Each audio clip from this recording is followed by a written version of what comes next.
வணக்கம். நான் உங்கள் ஜெயா. இன்றைக்கி நம்ம இந்த வீடியோவில் ஏகே ராமானுஜன் எழுதின பிரதர்ஸ் டேன்ற ஃபோக்டேலோட சம்மரியை பார்க்கலாம் வாங்க. இந்த கதையோட மெயின் தீம் என்னன்னு பார்த்தீங்கன்னா சகோதர பாசம், அதுக்கப்புறம் கடவுள் நம்பிக்கை, அதுக்கப்புறம் ஒரு விஷயத்தில் வைக்கக்கூடிய ஆழ்ந்த நம்பிக்கை, அதுக்கப்புறம் காலங்காலமாக நம்ம செய்யக்கூடிய சில ரிச்சுவல்ஸு, இதெல்லாம் தான் இந்த கதையோட மெயின் தீம்ஸ்ன்னு சொல்லலாம். ஒரு கிராமத்தில் ஒரு சின்ன பையன் இருந்தான். அவனோட அக்கா பக்கத்து ஊரில் கல்யாணம் ஆகி போயிருந்தாங்க. அதனால் அவனுக்கு பிரதர்ஸ் டே அன்றைக்கி அவனுடைய அக்காவை போய் பார்க்கணுன்னு ஒரு ஆசை. ஏன்னா அந்த நாள் சகோதரர்களுக்கு அவங்களுடைய பிணைப்பை வலுப்படுத்துகிற ஒரு நாள். ஆனால் அவங்க அம்மா என்ன சொல்கிறாங்கன்னா, இல்லை போகிற வழியிலலாம் ரொம்ப காட்டு விலங்குகள்லாம் இருக்கும், நிறைய ஆபத்தெல்லாம் அந்த வழியில் இருக்கும், அதனால் நீ சின்ன பையன், நீ வேணான்னு சொல்லும் போது அவன் சொல்கிறான், இல்லைம்மா நான் போய் அக்காவை பார்த்தே ஆகணும்னு சொல்லும் போது சரி அவனை இனிமேல் தடுக்க முடியாது அப்படின்னு புரிஞ்சுக்கிட்ட அவங்க அம்மா அவங்களுடைய மகளுக்காக துணியோ மருமகனுக்கு துணியோ எடுத்து கொடுத்து அந்த பையனையும் ஆசீர்வாதம் பண்ணி பத்திரமா போய் திருப்பி பத்திரமா வாப்பான்னு சொல்லிட்டு அனுப்புகிறாங்க. போய்கிட்டே இருக்கும்போது அவங்க அம்மா சொன்ன மாதிரியே அவன் நிறைய ஆபத்துக்களை எதிர்கொள்கிறான். ஒரு பெரிய மரம் அவன் மேலே விழுந்துடும் அப்படின்னு சொல்லுது. ஒரு ஆறு உன்னை அப்படியே நான் உன்னை அடிச்சுன்னு போயிடுவேன் அப்படின்னு. ஒரு பாம்பு அவனை கடிக்க வருது. ஒரு சிங்கமும் அவனை சாப்பிட வருது.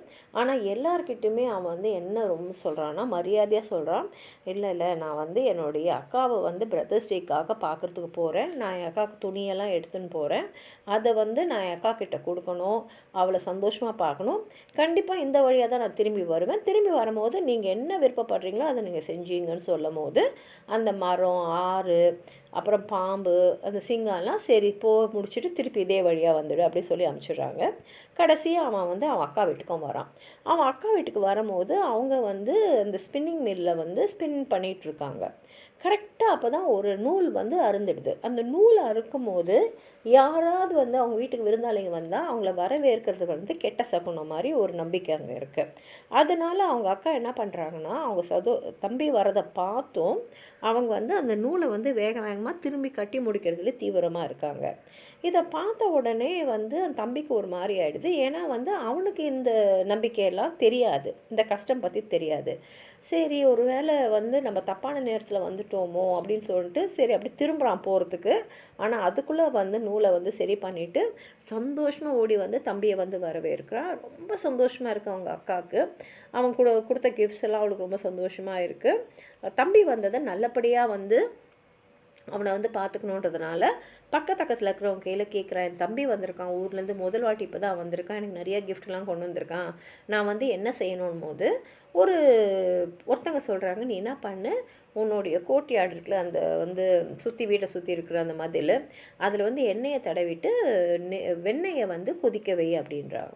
சரின்னு சொல்லிட்டு இவளும் அந்த இடத்துலலாம் நல்லா எண்ணெயை நல்லா தடவிட்டு வெண்ணெயை கொதிக்க வச்சா வெளியில் அந்த மதில் சோறில் தடவின எண்ணெயும் காயவே இல்லை, இந்த வெண்ணெயும் கொதிக்கவே இல்லை. அதுக்கப்புறம் இன்னொருத்தவங்க போய் கேட்குறா. அவங்க சொல்கிறாங்க, நீ என்ன பண்ணுனா எல்லோ க்ளேவும் கவுடாங்கியும் கோட்டியாட் மேலே போடு, எண்ணெய் போடாத, அதை போட்டு அதை முழுவிடு, அதுக்கப்புறம் சர்க்கரை போட்டு அரிசியில் நிறைய வெண்ணெயெல்லாம் போட்டு சமைச்சு கொடு, ரொம்ப நல்லாயிருக்கும், உன் சகோதரருக்கும் அது நல்லா இருக்கணும்னு அவள் செஞ்சு கொடுக்குறான். அவனும் ரொம்ப ஆசையாக சாப்பிட்றான். அப்புறம் நிறைய நாள் அவள் தம்பியை தன்னோடையே வச்சுக்கிறான். இப்போ திருப்பி அவன் போகும்போது சரி அவனுக்கு எதாவது ஸ்பெஷலாக செஞ்சு கொடுக்கணும்னு சொல்லிட்டு சரி ரவுண்டு கேக் பண்ணி கொடுத்தான் அப்போலான்னு சொல்லிட்டு ராத்திரி என்ன பண்ணுறா, கடன்னு மாவெல்லாம் இடிக்கிறா. அந்த மாவை அவள் அரைச்சிக்கிட்டே இருக்கும் போது அதுக்குள்ளே ஒரு கரும்பாம்பு கீழே விழுந்துடுது. அதை அவள் கவனிக்கவே இல்லை. அதையும் சேர்த்து மாவோடு சேர்த்து அரைச்சிடறா. அதுவும் அரைஞ்சிடுது. இப்போ மறுநாள் என்ன ஆகிடுதுன்னா, அவள் தம்பிக்கு எல்லாத்தையும் பேக் பண்ணிவிட்டு போகிற வழியில் இதை சாப்பிட்றதுக்கு வச்சுக்கோ சொல்லிவிட்டு அனுப்பி வைக்கிறான். மிச்சம் இருக்கிற கேக்கெல்லாம் வீட்டில் வச்சுருக்கா. அதை பார்த்த குழந்தைங்க கேட்குறாங்க, எனக்கு கேக் கொடு, எனக்கு கேக் கொடு, நான் சாப்பிட்ணுன்னு. சரி கொஞ்ச நேரம் கழிச்சுட்டு சரி நம்ம கொடுத்துடலான்னு சொல்லிவிட்டு குழந்தைங்களுக்காக அந்த கேக்கை பிச்சு வைக்கும் போது தான் பார்க்குறா, அந்த கேக்குக்குள்ளே பாம்போடைய எலும்பு இருக்குது. அப்போ அவளுக்கு புரிஞ்சிடுது, ஓஹோ என்ன ஆச்சுன்னு. இந்நேரம் நம்ம தம்பி அதை சாப்பிட்ருப்பானே, அது விஷமாச்சே, அவனுக்கு என்ன ஆயிருக்குமோன்னு சொல்லிட்டு அவளுக்கு ஒரே படப்படப்பாயிடுது. கடகடன்னு அவள் பசங்களை எடுத்துன்னு போய் அந்த நல்ல நேபர் ஒருத்தங்க இருக்காங்களே அவங்கக்கிட்ட, என் குழந்தைய பார்த்துங்க, நான் இந்த மாதிரி ஆயிடுச்சு, நான் போய் என் தம்பியை நிறுத்தணும், உனக்கு என்ன ஆச்சோ தெரிலன்னு சொல்லிட்டு ஓடி வரா. 48 மைல் தூரம் அந்த காட்டில் அவளோட தம்பியோட பேரை சொல்லி கத்திக்கிட்டே ஓடி வரா. கடைசியில் அவனை பார்த்த உடனே தெரியுது அவன் இது வரைக்கும் இன்னும் ஒன்றும் சாப்பிடாம அவன் பாட்டுக்கு நடந்துட்டுருக்கான்னு. அவளுக்கு அப்படியே ரொம்ப நிறைவாயிடுது. அவன்கிட்ட எல்லா விஷயத்தையும் சொல்லிவிட்டு நீ திரும்பி வா வீட்டுக்கு, எனக்கு என்னவோ சரியா அது படலைன்னு சொல்லிட்டு திருப்பி எடுத்துன்னு வரான். அப்போ தான் அவன் தம்பியும் வர வழியில் அவன் பார்த்த அந்த மரம், அந்த ஆறு, அந்த பாம்பு, அந்த சிங்கம் எல்லாத்த கதையும் சொல்கிறான். கேட்டவுடனே அவளுக்கு புரிஞ்சிடுது. சரி, அவனை காப்பாற்றுறதுக்காக இந்த வாட்டி அவன் என்ன பண்ணுறான்னா, அந்த ஆறுக்கு கொடுக்கறதுக்கு ஒரு நெக்லஸ், பாம்புக்கு கொடுக்கறதுக்கு பால், சிங்கத்துக்கு கொடுக்கறதுக்கு ஒரு சின்ன ஆடு, மரத்துக்கு கொடுக்கறதுக்கு இந்த கூழாங்கற்கள், சின்ன சின்ன கூழாங்கற்கள் எடுத்துக்கிறான். ஒவ்வொருத்தங்கிட்டையும் என் தம்பியை எதுவும் பண்ணிடாத, அதுக்கு பதிலாக இதை காணிக்கை எடுத்துக்கோன்னு சொல்லிட்டு கொடுத்த உடனே அதுங்களும் சரின்னு சொல்லிட்டு மரம், ஆறு, பாம்பு, சிங்கம் எல்லாம் சரி வழி விட்டுறாங்க.